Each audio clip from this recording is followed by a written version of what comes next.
الناس بقى اللي ما بتحبش الصيف وبتحس دايما فيه بالاكتئاب، يلا اجمع هنا علشان نتكلم مع بعض. معاكم بسمة فتحي، اخصائية تخاطب وتعديل سلوك وتنمية مهارات. كتير قوي بنعمل حاجات كتير جدا في حياتنا، مش كل حاجة اصلا بنحبها بغض النظر يعني ده صح ولا غلط، بس احنا المهم في الاخر بنعملها، سواء كنا احنا رضينا ولا مرضناش، حبيناها ولا ما حبيناهاش. طب ايه رأيك بقى نغير بقى نظرتنا وخلينا نبص للصيف بنظرة ايجابية؟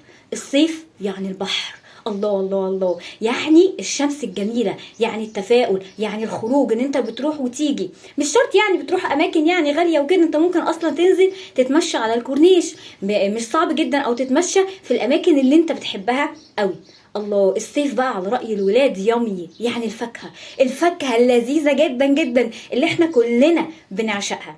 انا زيكم كده بالظبط، ما بحبش الحر، ما بحبش الفرهده.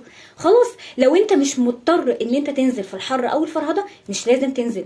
طب لو انت بقى بتروح الشغل ولازم، خلاص يعني احمي نفسك بقى بحاجات كده، او انت دايما صبر نفسك ان انا بعمل ده علشان خاطر يبقى عندي دخل كويس، علشان خاطر اسعد الناس اللي حواليا.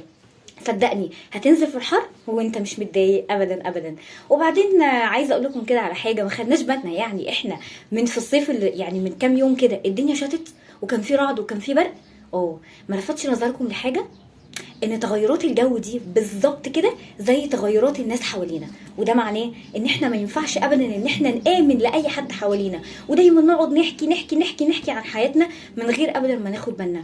وهنا بقى بيقع مين؟ الناس العشريه اللي انا اصلا منهم. ايوه، بنفضل نتكلم نتكلم وبناخد على الناس بسرعه. على فكره دي حاجه جميله جدا جدا، بس لازم ناخد بالنا. وده بقى ان شاء الله باذن الله اللي احنا هنتكلم فيه في الحلقه اللي جايه. هستناكم واستنوني.